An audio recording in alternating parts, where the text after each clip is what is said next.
मंदिर से मिले हुए फूल। श्री शिवाय नमस्तुभ्यम। दोस्तों, हम लोग मंदिर जाते हैं, डेली प्रसाद मिलता है। कभी केला मिल गया, कभी मिश्री मिल गया, कुछ भी मिल गया। लेकिन कभी कभी पंडित जी होते हैं कि फूल दे देते हैं, तो उस फूल को क्या करें? कुछ लोग उठा के फेंक देते हैं, कुछ लोग किताबों में रख लेते हैं। तो सही तरीका क्या है, कहाँ रखना चाहिए? सुनिए मंदिर पंडित से जी के मिले विषय हुए में।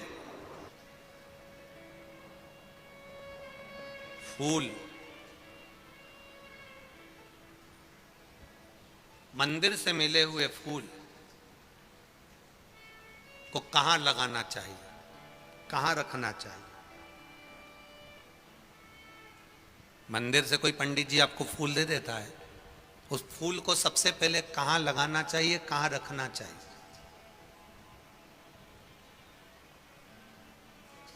मंदिर गए, पंडित जी खुश हो गए, ब्राह्मण देवता प्रसन्न हो गए, उन्होंने मंदिर में से तुम्हें फूल उठाकर दे दिया।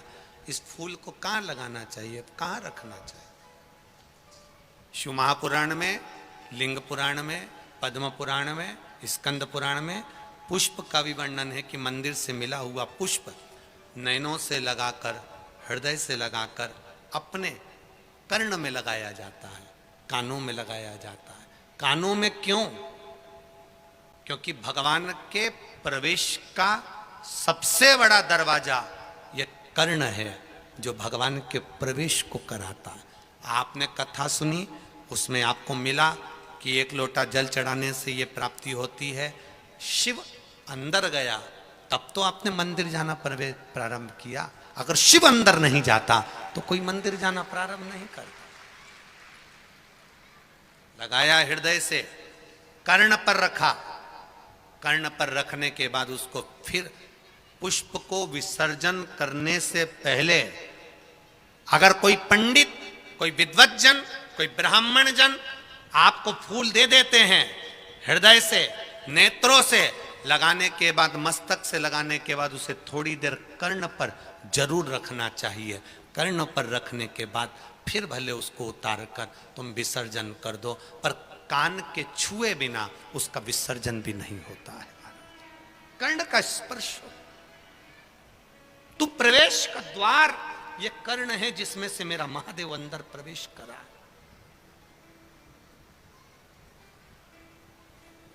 प्रवेश। श्रीमद् भागवत में गोकर्ण की कथा आती है, सुनिए कि नहीं सुनी? गोकर्ण की कथा आती है श्रीमद् भागवत में। गोकर्ण, और जाने दो, शिव महापुराण में भगवान शंकर के बहुला गाय के पेट में प्रवेश करने की कथा आती है, कान के द्वारा।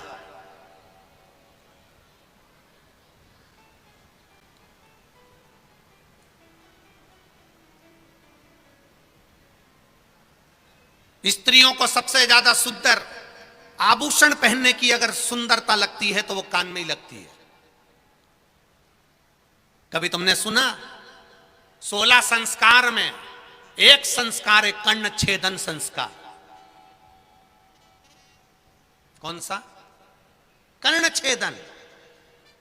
कान को छेदा जाता है। क्यों छेदा जाता है? किस लिए? क्या जरूरत पड़ गई इस कानों को छेदने की?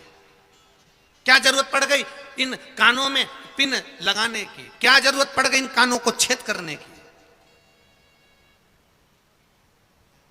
एक लड़की की शादी करने से पहले उसके कानों को छेद दिया जाता है। बाल्यावस्था में कन्या को, बेटी को कानों में छेद दिया जाता है।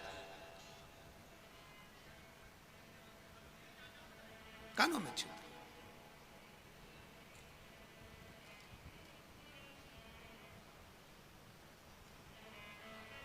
एक कानों में छिद्र, दूसरा जम के बोलो जरा, नाक पर छिद्र। दोनों बड़ी मर्यादा के हैं।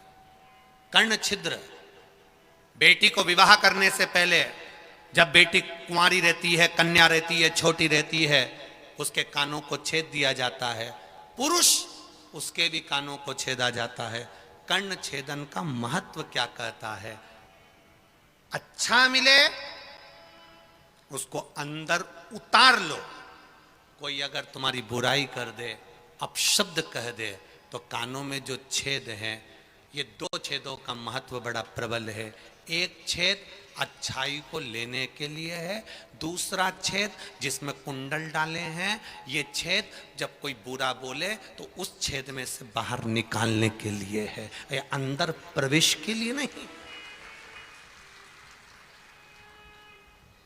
कानों के 2 छेद, एक जो तुमने कान छेदन करा है, कुंडल पहने हो, उससे अपनी बुराई को, अपने को कोई अपशब्द कह दे, ताना दे दे, गाली दे दे, आड़ा टेढ़ा कह दे, अपशब्द कह दे, तुम्हारी निंदा कर दे, बुराई कर दे, अपशब्द कहे।